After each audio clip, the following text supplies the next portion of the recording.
یہ ترنگا بدن پر لپیٹے ہوئے ایک دن اس زمین میں اتر جائیں گے، مت سمجھنا ڈرانے سے ڈر جائیں گے۔ اب سنیں گے دوستو عمران رضا بری خاص نظم، اس سے پہلے فجر کی نماز سنتے ہیں۔ دنیا کے سارے سکون ایک طرف، فجر کی نماز پڑھنے کے بعد والا سکون ایک طرف۔ چلیے پہلے سنتے ہیں عمران رضا بری کی نظم۔ تو آپ سے گزارش ہے ویڈیو کو لائک کیجیے اور چینل کو ضرور سبسکرائب کیجیے۔ مت سمجھنا ڈرانے سے ڈر جائیں گے، اب کے ساری حدوں سے گزر جائیں گے۔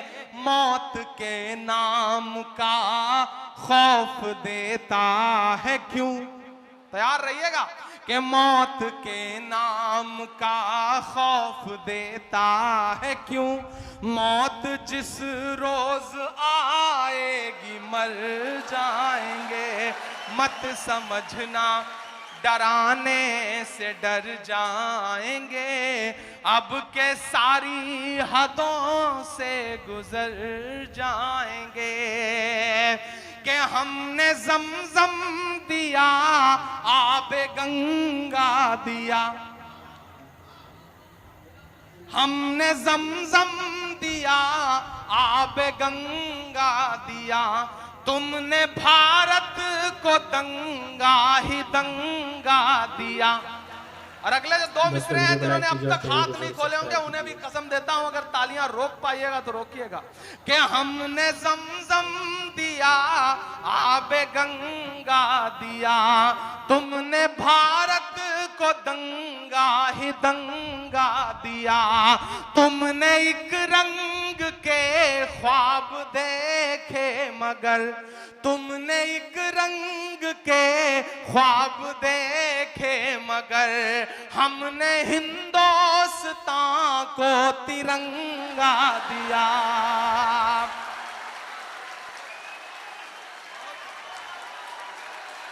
بہت شکریہ،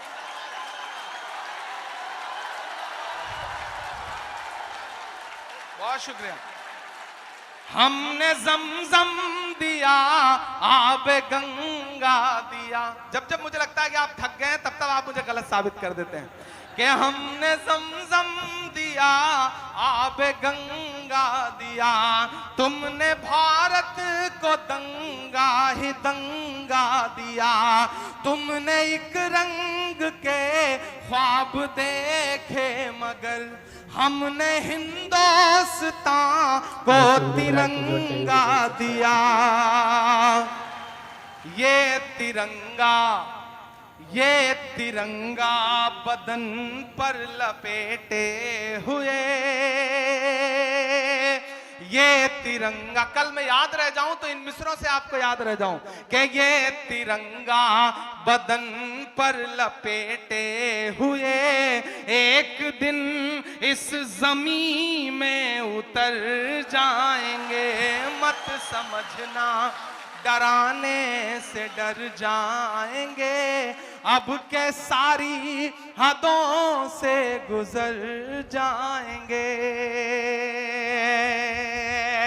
یہ ترنگا بدن پر لپیٹے ہوئے ایک دن اس زمین میں اتر جائیں گے۔ اور یہ مصرع سنیے گا کہ خواب تو دیکھنے لگ گیا کون سے، تیری خواہش ہے اب سب رہیں مون سے۔ دوستو عمران صاحب کی نظم سننے کے بعد آپ اپنی رائے میں کیا کہنا چاہتے ہیں وہ نیچے کمنٹ باکس میں ضرور بتائیں۔ دوستو منتخب حدیث کتاب سے کچھ احادیث سنتے ہیں۔ حضرت ابو ہریرہ رضی اللہ عنہ سے روایت ہے کہ رسول اللہ صلی اللہ علیہ وسلم نے ارشاد فرمایا، جب اللہ تعالیٰ بندے کے فیصلے سے فارغ ہو جائیں گے اور یہ ارادہ فرمائیں گے کہ اپنی رحمت سے جن کو چاہے دوزخ سے نکال لیں، تو فرشتوں کو حکم فرمائیں گے کہ جن لوگوں نے دنیا میں شرک نہ کیا ہو اور لا الہ الا اللہ کہا ہوا نہیں، دوزخ کی آگ سے نکال لیں۔ فرشتے ان لوگوں کو سجدے کے نشانات کی وجہ سے پہچان لیں گے۔ آگ سجدوں کے نشانات کو کے علاوہ تمام جسموں کو جلائے گی، اس لیے کہ اللہ تعالیٰ نے دوزخ کی آگ پر سجدہ کے نشانات کو جلانا حرام قرار دیا ہے، اور یہ لوگ جن کے بارے میں فرشتوں کو حکم دیا گیا تھا جہنم کی آگ سے نکال لیے جائیں گے۔ فائدہ سجدہ کے نشانات سے مراد وہ 7 اعضاء ہیں جن پر انسان سجدہ کرتا ہے: پیشانی، دونوں ہاتھ، دونوں گھٹنے، دونوں پیر۔ حضرت خفاف بن ایما رضی اللہ عنہ فرماتے ہیں کہ نبی کریم صلی اللہ علیہ وسلم جب نماز کے آخر میں یعنی قاعدہ میں بیٹھتے تو اپنی شہادت کی انگلی مبارک سے اشارہ فرماتے۔ مشرکین کہتے تھے کہ یہ اس اشارے سے الیاذ باللہ جادو کرتے ہیں، حالانکہ وہ جھوٹ بولتے تھے، بلکہ رسول اللہ صلی اللہ علیہ وسلم اس سے توحید کا اشارہ فرماتے تھے، یعنی یہ اللہ تعالیٰ کے ایک ہونے کا اشارہ ہے۔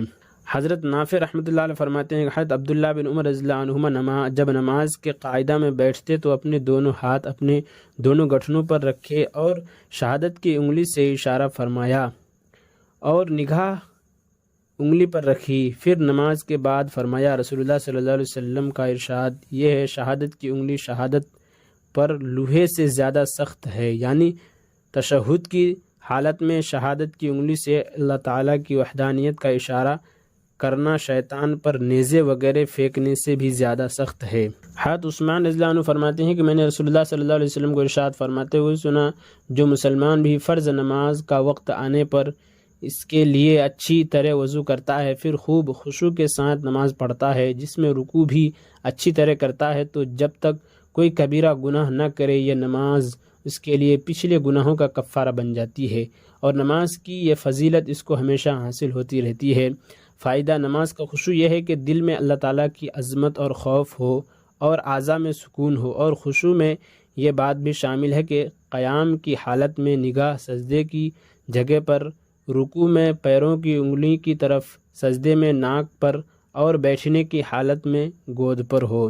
حضرت ابو ہریرہ رضی اللہ عنہ سے روایت ہے کہ رسول اللہ صلی اللہ علیہ وسلم مسجد میں تشریف لائے، ایک اور صاحب مسجد میں آئے اور نماز پڑھی۔ رسول اللہ صلی اللہ علیہ وسلم کے پاس آئے اور رسول اللہ صلی اللہ علیہ وسلم کو سلام کیا۔ آپ صلی اللہ علیہ وسلم نے سلام کا جواب دیا اور فرمایا: جاؤ نماز پڑھو، کیونکہ تم نے نماز نہیں پڑھی۔ وہ گئے اور جیسے نماز پہلے پڑھی تھی ویسے ہی نماز پڑھ کر آئے۔ پھر رسول اللہ صلی اللہ علیہ وسلم کو آ کر سلام کیا۔ آپ صلی اللہ علیہ وسلم نے ارشاد فرمایا: جاؤ نماز پڑھو، کیونکہ تم نے نماز نہیں پڑھی۔ اس طرح 3 مرتبہ ہوا۔ ان صاحب نے عرض کیا: اس ذات کی قسم جس نے آپ صلی اللہ علیہ وسلم کو حق کے ساتھ بھیجا ہے، میں اس سے اچھی نماز نہیں پڑھ سکتا، آپ مجھے نماز سکھائی۔ آپ صلی اللہ علیہ وسلم نے ارشاد فرمایا: جب تو نماز کے لیے کھڑے ہوا کرو تو تکبیر کہا کرو، پھر قرآن مجید میں سے جو کچھ تم پڑھ سکو پڑھو، پھر رکوع میں جاؤ تو اطمینان سے رکوع کرو، پھر رکوع سے کھڑے ہو تو اطمینان سے کھڑے ہو، پھر سجدہ میں جاؤ تو اطمینان سے سجدہ کرو، پھر سجدہ سے اٹھو تو اطمینان سے بیٹھو، یہ سب کام اپنی نماز میں پوری کرو۔